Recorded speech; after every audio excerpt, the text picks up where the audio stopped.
सर्वनाम।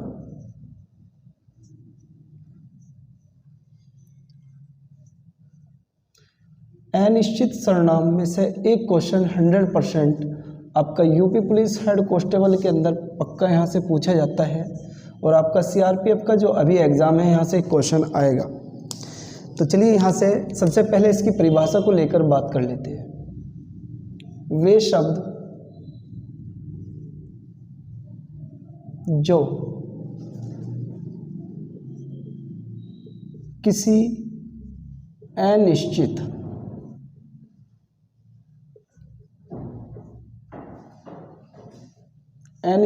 कौन, वो बात हम लोग दो भागों में बांटते हैं। अनिश्चित या तो कोई व्यक्ति हो जिसके बारे में हमें उसका नाम वगैरह उसकी डिटेल ना पता हो, या फिर कोई वस्तु हो। तो ये हमारी डेफिनेशन बनती है। वे शब्द जो किसी अनिश्चित व्यक्ति या फिर वस्तु के बारे में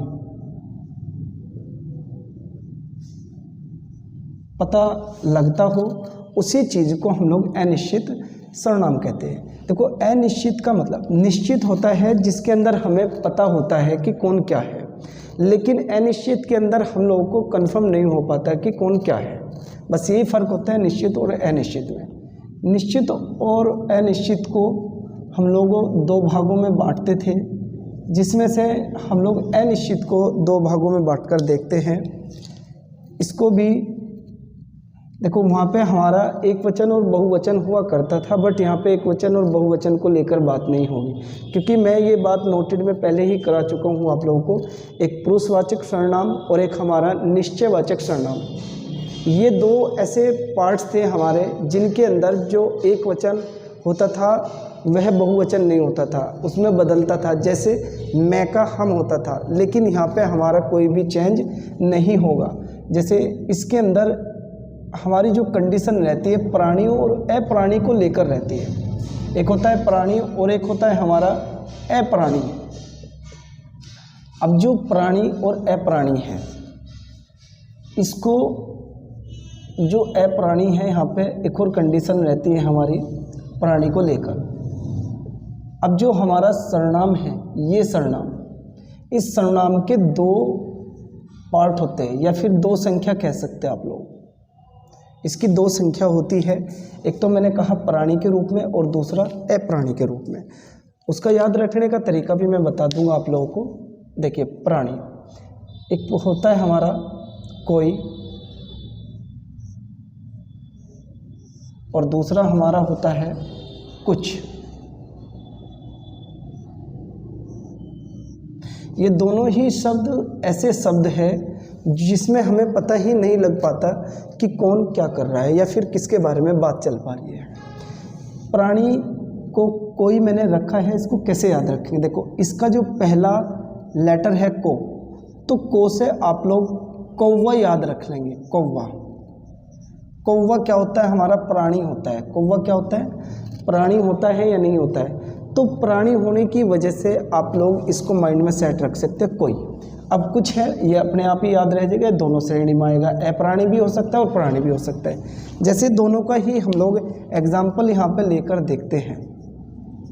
एग्जाम्पल मैं कह रहा हूँ, कोई आ रहा है, कोई आ रहा है।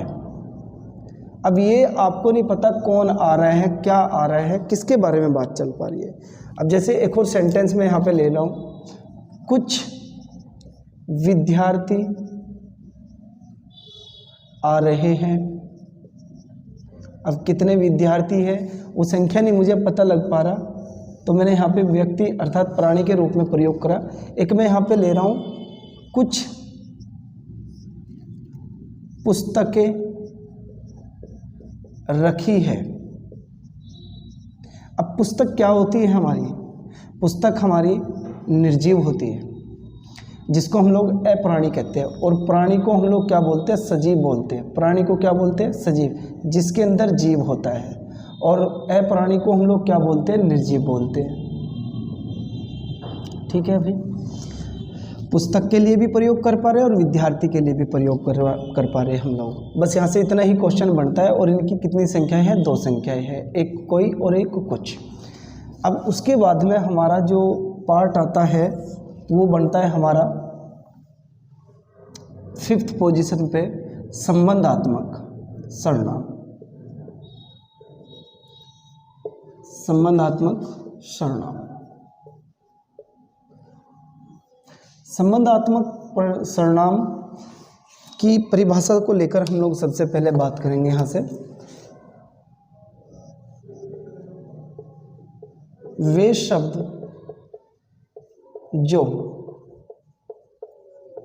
एक दूसरे से संबंध बनाते हो,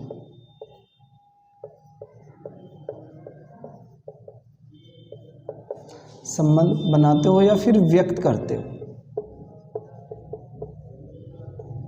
अब इसके अंदर भी देखिए 2 संख्याओं को रखा गया है। इसके अंदर भी वो 2 संख्या हम लोग जब हम लोगों ने 11 सर्वनामों की बात की थी तो वहाँ पे भी इनकी हम लोगों ने बात की थी, जो सो।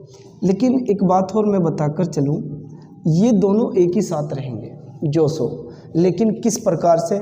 जो के स्थान पे, अर्थात जो के कुछ रूप होते हैं, कुछ रूप होते हैं। ऐसा नहीं होगा कि आपके जो है तो जो के साथ में सो होगा।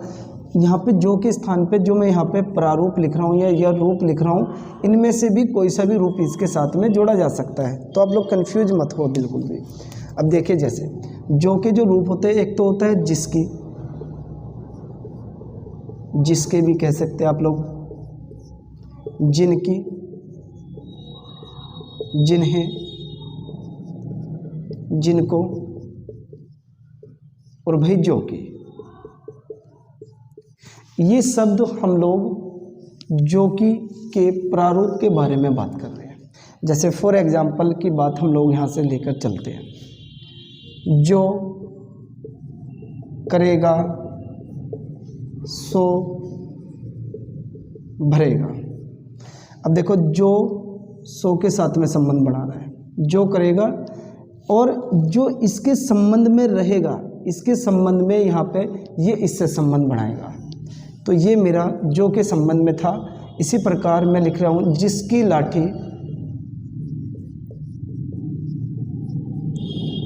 उसकी भैंस। एक ये हम लोग मुहावरा भी पढ़ते हैं ना, जिसकी लाठी उसकी भैंस। अब जिसकी, देखो जो के स्थान पे मैंने जिसकी का प्रयोग करा है और जिसकी के संबंध में कौन है, उसकी रखा हुआ है। तो यहाँ से केवल जो और सो के बारे में बस इतना ही क्वेश्चन बन पाता है। एग्जामिनर आप लोगों से यहाँ से अंडरलाइन करके पूछ लेगा, या फिर संख्या भी पूछ सकता है कि संबंधात्मक की संख्या कितनी है सर्वनाम को लेकर। तो चलिए स्क्रीनशॉट ले लेंगे। उसके बाद में हमारा एक पॉइंट और बचता है जो कि 6ठे नंबर पर आता है। वहाँ से वैसे क्वेश्चन तो नहीं पूछा जाता है, लेकिन जानकारी होना बहुत ज़रूरी है। कभी कभी 1% पूछ सकता है एग्जामिनर, लेकिन इससे पहले वाली वीडियो में जो हम लोगों ने बात करी वो बहुत ज़्यादा इंपॉर्टेंट है। और यहाँ से अनिश्चित को लेकर 6ठे नंबर पर हमारा बनता है प्रश्नवाचक सर्वनाम। देखिए, प्रश्नवाचक सर्वनाम की परिभाषा को लेकर सबसे पहले बात करेंगे हम लोग। वे शब्द जो पर्सन होने का बोध कराते हो, बोध कराते हो, उसी को हम लोग प्रश्नवाचक कहेंगे। अब देखो, इसको भी 2 भागों में तोड़ा गया है। अर्थात मैं कह सकता हूँ कि प्रश्नवाचक सर्वनाम की भी 2 संख्याएं हमारी रखी हुई है। इसकी भी 2 संख्याएं हैं, नंबर 1 और नंबर 2। नंबर 1 में हमारा जो आएगा कौन, और नंबर 2 पे आएगा हमारा क्या। कोई कोई या फिर कहीं पे आप लोगों को प्राणी और अप्राणी को लेकर भी लिखा रहता है, लेकिन एक बात मैं बिल्कुल डीपली क्लियर करा दूं, जो क्या का हम लोग प्रयोग करते हैं, ये छोटे जीव जंतु के लिए प्रयोग करते हैं, छोटे जीव जंतु के लिए प्रयोग करते हैं। और ये जो है कौन, ये स्पेशल मानव के लिए प्रयोग किया जाता है, मानव के लिए प्रयोग किया जाता है। और एक और पहचान भी हम लोग कर सकते हैं, इसमें लास्ट में क्या देखने को मिलता है, क्वेश्चन मार्क देखने को हम लोगों को मिलता है। एग्जाम्पल दे देंगे आप लोग, वह कौन देख रहा है, ठीक है, वह क्या कर रही है।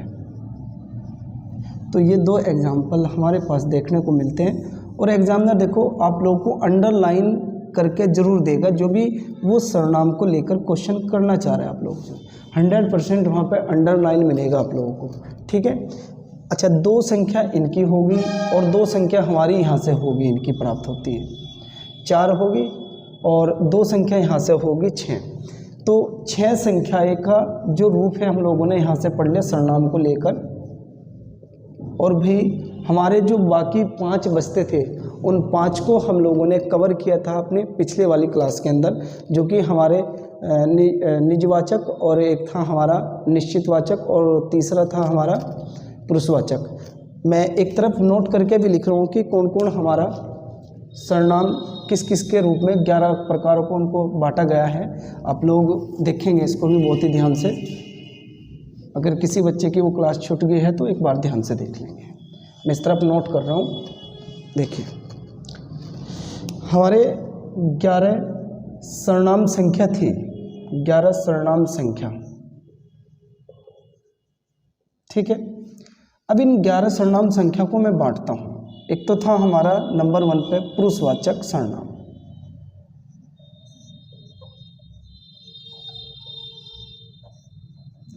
उसके बाद में हमारा आता है निश्चितवाचक सर्वनाम, और उसके बाद में हमारा है अनिश्चित, ले लो आप लोग, अनिश्चित सर्वनाम। फिर ले लेते हैं हम लोग निजवाचक सर्वनाम, उसके बाद में हमारा आता है संबंधवाचक सर्वनाम, और उसके बाद में हमारा आता है प्रश्नवाचक, जो अभी हम लोगों ने पढ़ा है सर्वनाम। तो इनमें टूटे हुए हैं हमारे 11 सर्वनामों की संख्या। जैसे मेरा यहाँ पे पुरुषवाचक है, तो पुरुषवाचक में हमारा कौन कौन आता है, एक तो आता है मैं, तो, उसके बाद आता है हमारा निश्चितवाचक, तो निश्चितवाचक वह, यह, उसके बाद है हमारा अनिश्चित, कोई, कुछ, और उसके बाद में हमारा आता है निजवाचक सर्वनाम। निजवाचक सर्वनाम में केवल हमारा एक ही आता है, स्वयं कह लो या फिर आप लोग आप भी कह सकते हैं, मैंने वहाँ पे आप लिखा था। संबंधवाचक जो सर्वनाम के अंदर आता है जो, सो, और उसके बाद आता है प्रश्नवाचक कौन, क्या। अब काउंटिंग कर लेते हैं, 2 तो यहाँ पे प्राप्त हुए, 2 यहाँ पे प्राप्त हुए, 2 यहाँ, 1 यहाँ पे, 2 यहाँ पे और 2 यहाँ पे। टोटल करके देखना कुल कितने प्राप्त हुए, 2 2 4 2 6 2 8 2 10 और 1 11 कुल सर्वनामों की संख्या हम लोगों ने इनको अलग अलग तरीके से पढ़े हैं। तो इनको आप लोग एक जगह पर उतार लेना, बहुत ही ज़्यादा इम्पोर्टेंट, और आप लोगों को यहाँ से बहुत ज़्यादा लाभ मिलेगा डायरेक्टली। अगर वीडियो अच्छा लगा हो तो आप लोग लाइक कीजिए और शेयर कीजिए और सब्सक्राइब करेंगे, ताकि आप लोगों के पास में जो नेक्स्ट क्लास है आप तक पहुँच सके। तब तक के लिए फ्यूचर स्टडी हब पर बने रहे। धन्यवाद। अच्छा, इससे जो आगे की क्लास हमारी आएगी वो विशेषण से रिलेटेड आएगी, बहुत ही ज़्यादा एग्ज़ाम के माध्यम से लाभदायक होती है, जो कि 2-3 नंबर का वहाँ से यूपी पुलिस हेड कांस्टेबल के अंदर पूछा जाता है। और हमारी हिस्ट्री की भी क्लास प्रारंभ होने जा रही है, जो कि बहुत ही डीपली तरीके से आप लोगों को समझाया जाएगा। धन्यवाद।